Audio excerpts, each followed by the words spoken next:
Hi hello welcome to my channel అండి. ఇంకెవరైతే మన channel subscribe చేసుకోలేదో first అయితే సబ్స్క్రైబ్ చేసుకోండి.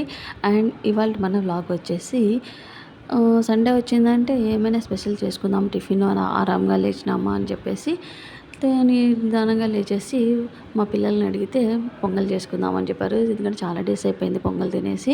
పొంగల్ అందులోకి పల్లీల చట్నీ ఉంటుందండి, క్రేజీ కాంబినేషన్.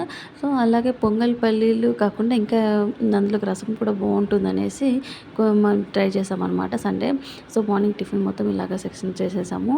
సో చేసేసాను, పిల్లలంతా రెడీ అయిపోయినారు కూర్చోవడం తినేసేయడానికి. సో ఇలాగ పొంగల్ చేసుకున్నాం అనమాట. జీడిపప్పులు కూడా వేయించేసి పెట్టేశాను. అందులోకి పల్లీల చట్నీ వేసుకునేసి తింటే ఎంత హ్యాపీగా అనిపించిందంటే, అంత ఆరాంగా అంటే మనం హడావిడిగా తినేసి వెళ్ళడం వేరు, సండే వచ్చిందంటే కొంచెం నిదానంగా కూర్చొని దాన్ని ఆస్వాదిస్తూ తినడం వేరు అనమాట. అలాగా కొంచెం నిదానంగా హ్యాపీగా కలుపుకొని తినేసరికి మంచిగా అనిపించింది అనమాట. టిఫిన్ వచ్చేసి పిల్లలు వచ్చేసి పల్లీ చట్నీతోటి తినేసారనమాట. నేను వచ్చేసి కొంచెము నాకు పల్లీ చట్నీ యాజ్ యూజువల్ అనిపించింది. అందుకనేసి నేను కొంచెం వెరైటీగా ఉండాలనేసి పిల్లల వరకు మాత్రమే పల్లీ చట్నీ పొంగల్ పెట్టేశారనమాట. వాళ్ళు హ్యాపీగా తిన్నారు. తర్వాత నేను వచ్చేసి పల్లీల చట్నీలు వేసుకొని అందులోని మళ్ళీ కొద్దిగా రైట్గా రసం వేసుకొని తిన్నాను అనమాట సపరేట్గా.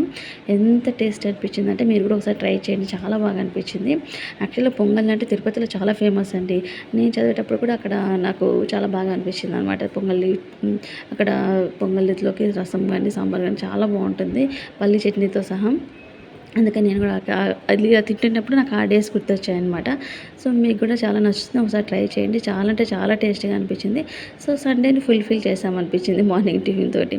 సో ఇంకా ఎవరైతే మన ఛానల్ని చూస్తున్నారో ఫస్ట్ అయితే సబ్స్క్రైబ్ చేసుకోండి.